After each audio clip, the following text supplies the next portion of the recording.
travel to the land of Chult, find the lost city. Lando! Chult ahead! There's a race of bird-like creatures in the Chult jungles. I know they're evil. I know they report back. I think we need to be very, very careful. And you glance up and see these shadows, these winged humanoid figures that kind of swoop past. They're known commonly within the Chultians as terrifying. Light is dangerous at night here because it tends to draw the wandering dead. Kind of stares out and looks over at you. So, as rest completes, you all come to consciousness in the bright, sticky morning of the Chult jungle, emerging slowly from the burrows. As you step out, the final watch was you, Hitch, right? Or no, sorry, you were. Yes. Yes. Tyrell. All right. I'm awake. Go ahead and make a perception check. Okay.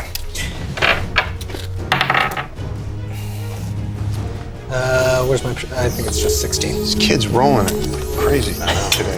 Okay. As each of you, D&D gods are looking down on me. yeah, They've abandoned you all. don't tempt him. the moment you brag, my friend. It's hubris. The moment Tiamat gets As you all emerge from your uncomfortable but functional burrow, a little bit of the morning light comes through. You notice something unfamiliar as Archon kind of steps out in front of the burrow and stretches, not removing his armor for the evening's rest, because must be prepared. There's a small creature, it looks like, perched on his shoulder. Tiny humanoid with a thin, tiny, spindly black body. Arms and legs just kind of grasping onto the side of the armor, and where there should be a face or a head, there's a large white mask with designs carved into it, and what looks to be bristly, like black curled hair, and it just kind of rides on. He doesn't seem to notice it. You got some schmutz on you.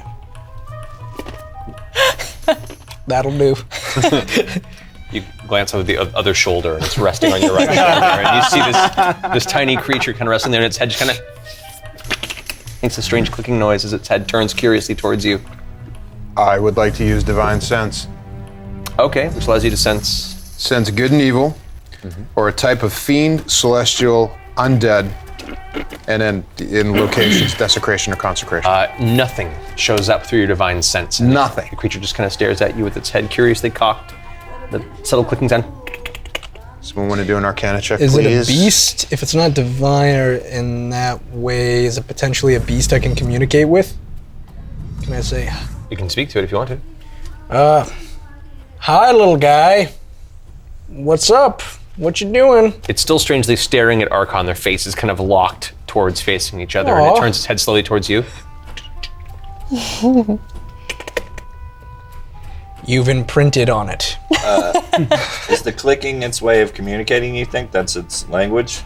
It seems to be almost more of just a sound it's making. You don't know if it's a language or not. Okay. You're not certain. Can I cast tongues on it and find out? You want to cast tongues on yourself? Sure. Yeah. Well, don't I cast it on it? You cast it on yourself, on and you can myself. understand Okay, and cool. speak. Okay, got it. I will do that. Okay. So as you begin to cast the spell and make your hand motions and the incantation of the spell completing, you watch as the tips of your fingers leave these like glowing trails in the air, and as it does, the glow kind of passes over your body and then sets itself within the throat as you see the voice box just pulse for a second with light and then dissipate. At which point, with that flash of light, the creature kind of turns towards you and leaps off of Archon's shoulder on a nearby branch and is just kind of in a defensive position, just looking at you.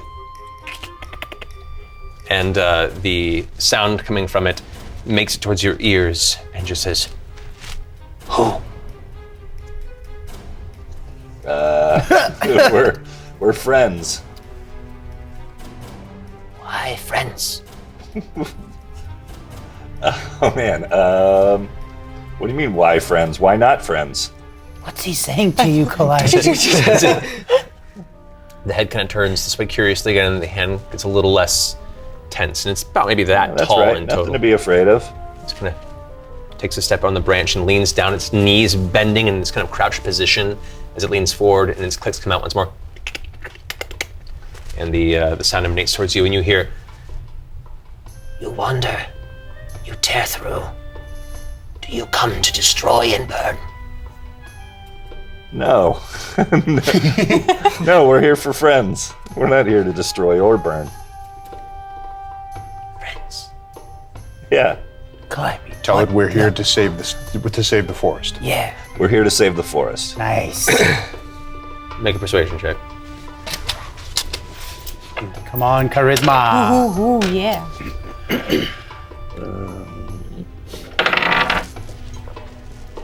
9 plus 7. Nice, 16. It goes from its hunched position into a full stand, and even at full height, it's maybe about a foot tall. And it kind of looks at you, its mask is inspecting you, these dark hollow sockets where its eyes would be, the streaks of paint and kind of an interesting tribal design across the front. And then suddenly it looks off in the distance back at you and then just leaps and vanishes into the branches. That was weird. Do we know what that was? What happened, Calliope? What'd you say? He asked why we were here. I said we were friends. He said, why friends? And then I think you heard the rest. Well, safe to say, thousands more of those are going to come at us later. That's okay. Let's wait for that. What? Can anyone run an Arcana check to see if they recognize it, or being a Chultan? Would that? Would I know it? For you, this is the first time you've seen this Okay. creature. You've heard many myths and many stories. You've always been curious and wanting to possibly cross paths with one of these, but they're referred to as the Chewinga. Chewinga. Chewinga are essentially elemental-based nature sprites or spirits that themselves are not good nor evil, but more just represent kind of the mystical forces of nature that exist. They've become much more sparse, and the stories much thinner and rare since the undead incursion has spread through the jungle. And their purpose is unknown. You've heard stories of them being mischievous little fucks who've essentially ruined various ventures into the jungle, and others where they've been helpful. Okay. So you really have no idea how to feel about them one way or another, but you're kind of excited that you got a chance to see one for the first time. You guys. Out of sight, but is it out of earshot? Do we know? You don't see it anywhere. Calliope, tell it to come back. Come back, my friend. No response. Damn it. It's all right. Sing it a song, Calliope. An original song. Here's a song I like to call Come Back, My Friend. What's beautiful. Chewinga, come back. As you're having this conversation after shouting for it to come back, you do hear something though. This low rumbling kind of comes through the ground, and you hear as the rumbling gets louder and louder, a familiar pattern of heavy impacts. Getting louder and louder From when? shaking. Does it sound like it's maybe a mechanism of some sort? Making a noise? Make a perception check. It's just flat 15. You sit here and you listen, and you can focus a bit on the sound and pick up the pattern. It's 1, 2, 3, 4, 1, 2, 3, 4, 1, 2, 3, 4. Louder Something galloping. and louder. And this has been This is running. happening. This is a heavy creature running, and it's getting louder and louder. Probably hide. Oh no. Too late. Right to your guys' left, you watch as one of the large trees just splinters and explodes about 15 feet from you. The top of it adjusting and then slowly beginning to fall forward. I need you two and you to roll dexterity saving throws. Dex. Uh-oh. Are they within 10 feet of me? They would probably be, yeah. You get a +2 Sweet. for my aura of protection. My queen grants you a +2. Good, because I just 15 rolled here. fucking 2, Oh. which gives me a 4. So you guys manage to just duck out of the way as the splintered wood goes exploding. You catch a bit of the debris on the side of your face and shoulder. You suffer 4 points of bludgeoning damage. But you guys watch as bursting through this space, a much larger beast than the armored dinosaur you saw before you. no. What you see, like thick rhinoceros armored hide, this massive creature on 4 thick tree stump-like legs, its bulky tail dragged behind it, a giant plated back of its head that swirls like a shield with a pointed nose and 3 long horns that jut from the front of its face, the left side cracked and broken at the end. You've seen smaller versions of this in the city, and you know of this, or at least versions of it, like a triceratops type creature, but this is much larger, and you've not seen any of these sated, and it's referred to as the trihorn. But you also immediately notice that its eyes are sickly black and dripping some sort of an ichor, as well as the corner of its mouth. Chunks of its giant hide are pulled open. I like it. They're just dripping this thick blood, and you can see portions of its flesh it's wounded. are falling apart. It looks like either it's heavily wounded or it's no longer living. Oh, okay. And as soon as it bursts through, turns over and acknowledges your presence. God damn it. Well, that's not good. Can somebody detect undead or to see if it is? Or Yeah, I have right, it. now that I we're can looking use at that, it better. But it looks undead. Right. Yeah.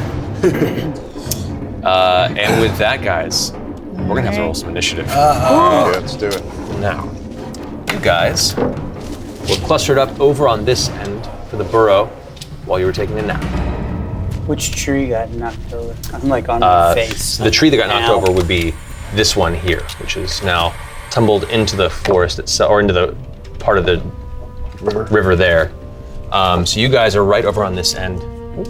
You guys were just out of the range. You were right here. I'm all fucked up. Yeah. So you guys are up this way, and Sweet. Oh, Dinosaur. Look at that guy.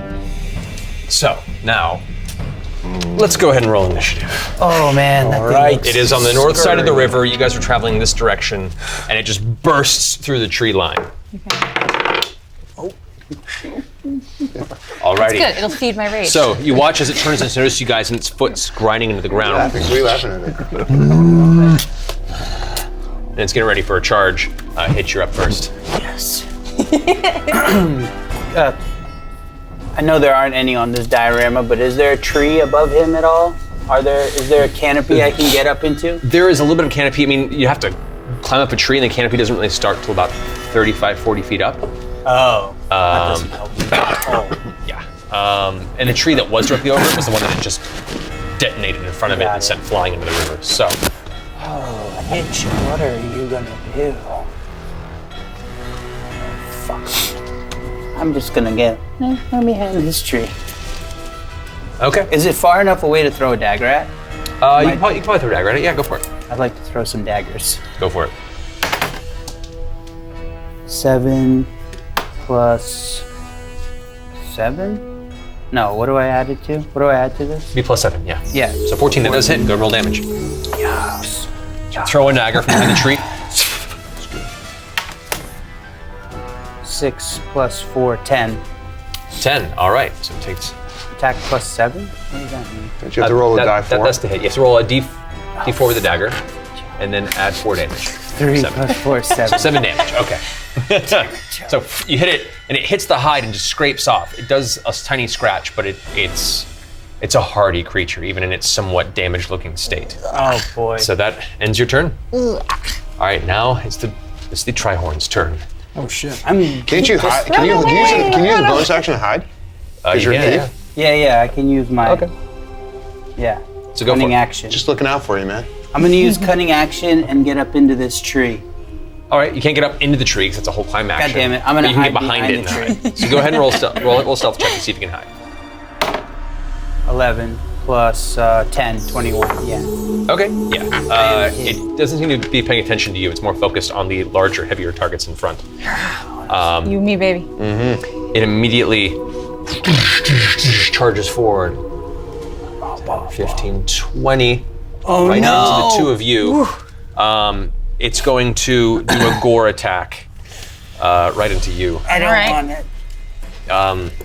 So as it comes full Steal speed, yourself. that's going to be a 15. Just it. Alrighty.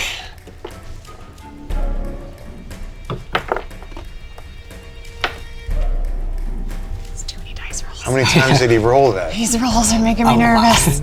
Hold on. 2 for each horn. That's 29 points of piercing damage from the gore. Okay. As the horn just crash into you. Got it. I need you to make I need you to make a strength saving throw. Strength saving throw. Yes, as its goring horns push into you, it may or may not knock you to the ground from the sheer force of the impact. Just trying to make sure I don't have any of that thing. Yeah. So it's just Whoa. let's see. It's a 6, but I got a lot of things. Let's see. 6 to strength. 6 plus 8, so 14. 14? Yeah. That succeeds. You are not knocked prone. It is not going to make a stomp attack against you.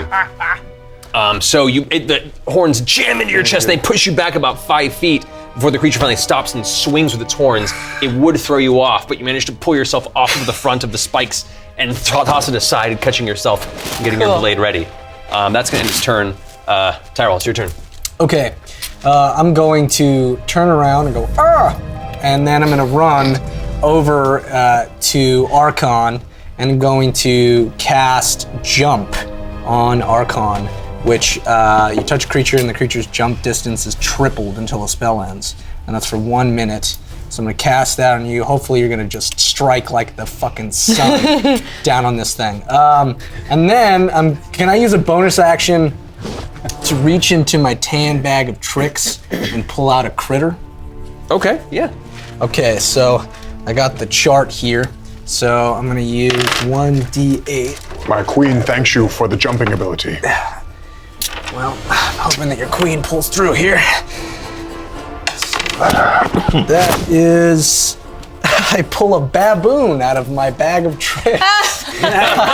I guess. So, that's amazing. And I go, Ukam. That's his name. And now he is somewhere. He's Perfect. scratching at his eyes. Yeah, he's smelling his finger, and you're like, why? So I throw out Ukam, and now he's maybe on the back of this Triceratops, just flustering him up. All right, so you toss a baboon, we'll say. It is now on the Triceratops and put it on its space there. Okay. It's just like climbing onto its side. It starts bashing it with its tiny baboon arm. That's right. Yeah. And that's my turn. That's your turn, okay. And as this happens, the creature, who after you hit it with baboon, goes, and another growling No. No. comes bursting through on that side. No. Does this one look diseased? It looks in the same state, though the wounds and crumbling is in a different circumstance. Mother. Is it my turn?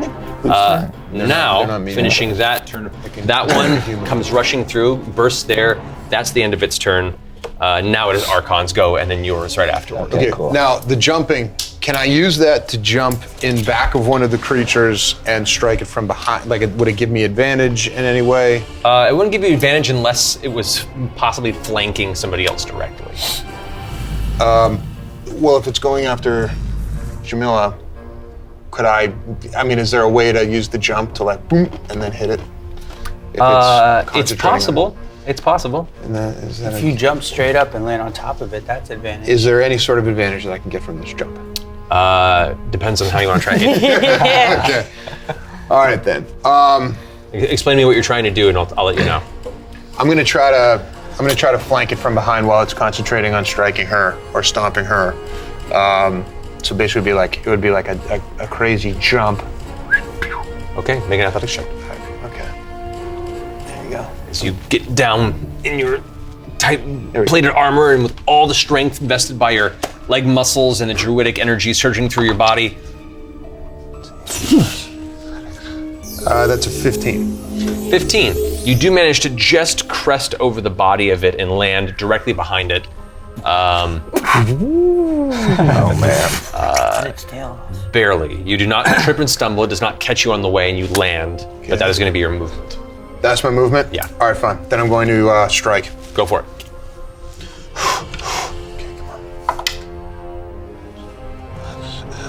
That's going to be a 21. That is. Nice. Nice. I'm going to second level spell slot Divine Smite. Okay, go for it. Hell yeah. Is it undead? It is undead, yes. Okay, great. Then that is a +2 for first level, plus another die 8 for second level because undead. That's 4 die 8, and then a 5 die 8 because of my axe. Yeah. Okay. Sweet. Handful. It's a cock. Okay.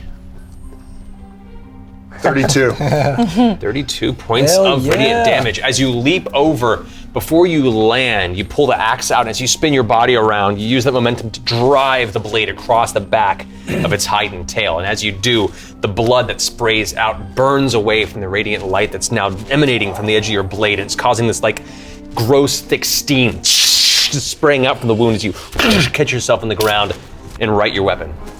Okay. So did it look like it hurt it at all? It looks like it hurt it, yeah, but Okay. it's also a lot of meat there. A lot of meat. A lot of meat. All right. Well, let's try to. In the gonads. Okay, that's going to be a 27 to hit. The ladies. Some damage. Ladies have gonads. Going I don't know if ahead, it's gender quite. specific. I don't know if it's quite the same 2 or 1? effect. Trying to think. All right, I'm gonna go. I'm gonna go with the first level. Alrighty. So that'll be 4 die 8. Okay.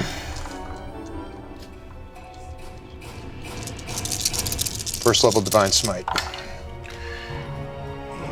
14, 16, 17, 18, 26. 26, slick. And with that secondary strike now, you go and just carving across the back of its hindquarters. You can see as the thick hide kind of spills forward and curls back, the stretched, somewhat necrosis-covered flesh kind of hanging limply, but the magical energy that holds it together does not seem to be hindered by the blow. It still takes damage, but it's a hardy motherfucker. Okay, well then I'd like to use a bonus action. Okay, I'm gonna breathe fire. go for it. Okay. Yep. That is going to be a dexterity save against the DC 13. That is going to be an 11. That is not. Okay, 3 die 6. Do it. Breathe, Joe. You can do it. Got this. Oh! Triple sixes. Sign of the beast. 666. Sign of the beast. Oh man. 18 18 points of fire damage. Hell yeah. Holy shit. So as the second strike comes free, you see like it now notices you. Like first it was focused on, it turns its head towards you, and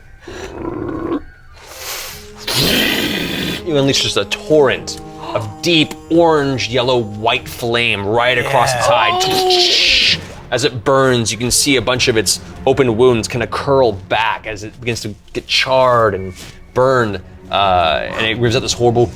It doesn't appear to be feeling pain, but it's acknowledging the damage that it's taking. Okay, that was 76 points of damage. Yeah, it Oh, was. shit.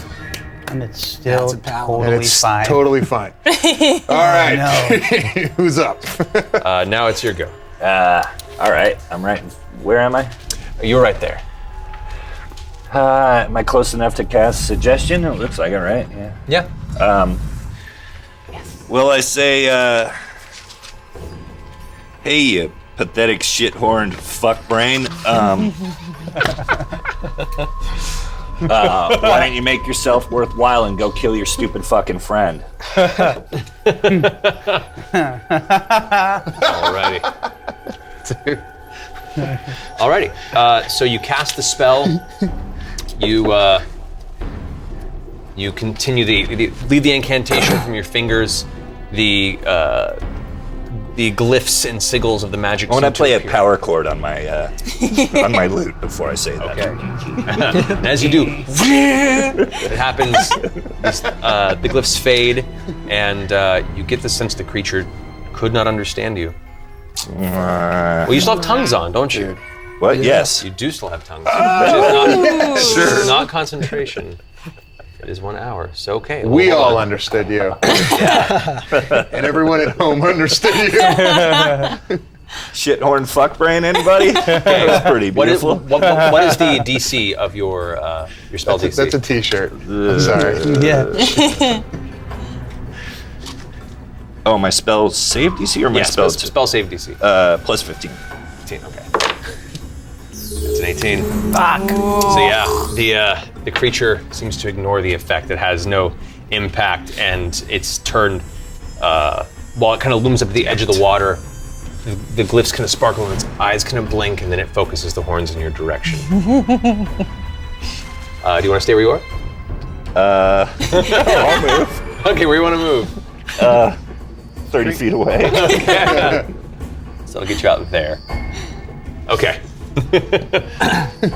That ends your turn. That brings us to Jamila. Okay. Damn it.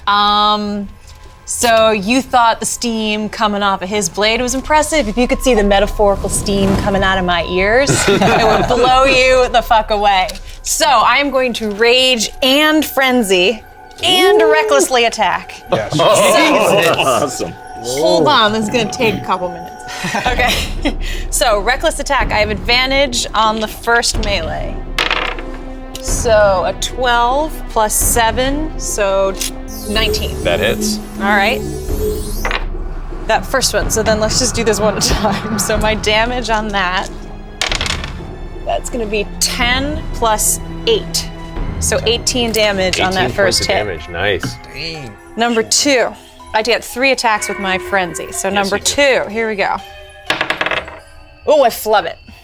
So something horrible happened. Wait, do you have advantage on all? No, not on all. And reckless is just the first Reckless attack. attack, I'm pretty sure affects all the attacks Really? of the round. It said first attack on my turn, I thought, but yeah. Here, I'll if double it's check better, real let me fast. know. See, I had to you can get the just- picture of the 6. You can make your first attack on your turn. You can decide to do it. Doing so gives you advantage on melee attack rolls using strength during this turn. Amazing! Yes. All right. So, 15 plus 7. That'll hit. Boom. Hit him. 7 plus 8. So 15 damage. Nice. And my third attack. 18. High math. Math wins, you guys. 7 plus 8. So another 15. Okay. So as you get just filled with fury, you rush towards it, screaming. Arc once across the face. You see like the bone kind of split on the front of its shielded plate. You take a second strike upwards, and you watch as part of its jaw kind of cracks open, and you can see beneath it the tongue kind of moving within the open space in the jaw. And the final one, you slam the blade up into its chest under the throat. And the creature kind of looks at you. Yeah, it makes its Constitution save. It a blow that should have felled the creature, and yet it looks right at you and keeps standing. I'd like to add that I am laughing maniacally as all of this goes on. Fair enough. All right, nice. All right, that in your turn? Cool. Yes, I believe that ends my turn. Hit, you're up. Nice turn. Nice turn. Fuck it. Okay. So Come on, Andrew. I'm going to come around from the tree. Cool. That's not Can I run up Jamila's back That's the whole point of my thing. and pull out my vicious longsword Okay. like this and stab it right here Okay. Go make an acrobatics check. in the throat so that it comes through the front? Okay. 13 plus, where are you? 7, 20. Okay, so. Well, this is acrobatics check. Oh, sorry. So you run, you leap up back. As you're like raging and holding your blade into its throat, you feel a few footsteps kind of catch your hip, the shoulder. And it's like a nice little massage, pitter patter. You leap into the air and land on top of the zombified Trihorn. Yeah. And go ahead and you make your single attack. Plus 7, That hits. Go ahead and roll damage. 13. Ooh, 10 plus 3, 13. Alrighty. Come on. nice. Thanks, buddy. How do you want to do this? How do you want to take this creature out? Oh, really? I really wanted this. I had a great kill move. I'll save it though. You knew what it was. I reach up and I say, "Thanks, guys. You're my best friends." And then I slam it through its right here through it, and then the sword hopefully goes out through its neck. So now where your blade is in, his sword kind of pokes out the other side, and you've basically skewered it from two different ends. At that point, you watch as his eyes kind of flicker for a moment, and the rest of the air from inside its body just escapes before it collapses onto the ground, unmoving. The baboon's still slamming it on top to a small effect. Baboon killed it, really, Yeah. but we're just giving. So we'll say for now it just stays then there. I It's kind will- of big anyway. When it collapses, it still takes up a lot of space. Can I roll down its front and into Jamila's arms? Where she catches me gently? You watch as Hitch leaps towards you. You still frenzying, holding your Yes. blade in the creature. What do you do? Yeah, I think I step aside. God damn it! And you land on your ass in the mud, amongst kind of a small puddle of black, thick, brackish trihorn blood. But I hold out my hand and I help him up and I say, don't do that again. Don't Can't try promise that. that. But you watch its form shift slightly, but it maintains. It is sturdy. It is resistant. But- it is. And I want like Carrie style, just like Yeah, it just sprays across you. You're just covered from head to toe. Dozens of skeletal, half-armored creatures now Hell yeah. tearing their way through the forest.